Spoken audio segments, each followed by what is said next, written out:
Las consecuencias del cambio climático ya son visibles en nuestro planeta, incluso más de lo que podíamos imaginar. La temperatura a escala global continúa aumentando y estamos experimentando alteraciones en los patrones de precipitación de manera alarmante, con inundaciones y sequías cada vez más frecuentes y el avance de la desertización en el Mediterráneo.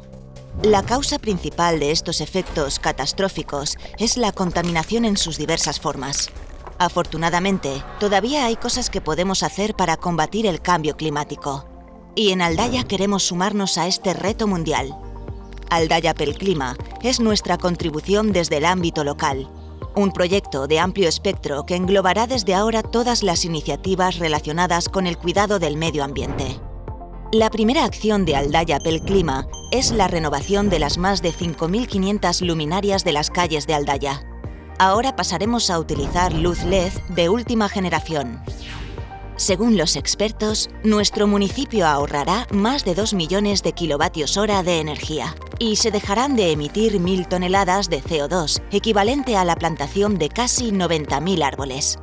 Con esta nueva iluminación, conseguiremos reducir la contaminación lumínica, es decir, la luz de la vía pública que se emite hacia el cielo y que no tiene ninguna utilidad.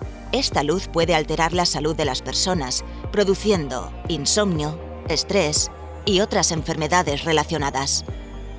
Así que la nueva iluminación de Aldaya se dirigirá hacia el suelo, donde sí que es útil. Las generaciones futuras requieren que nos pongamos manos a la obra para poder legarles un planeta habitable. Salvar el medio ambiente comienza con nosotros y es nuestra responsabilidad actuar contra estos terribles daños a nuestro entorno. Súmate a Aldaya pel Clima.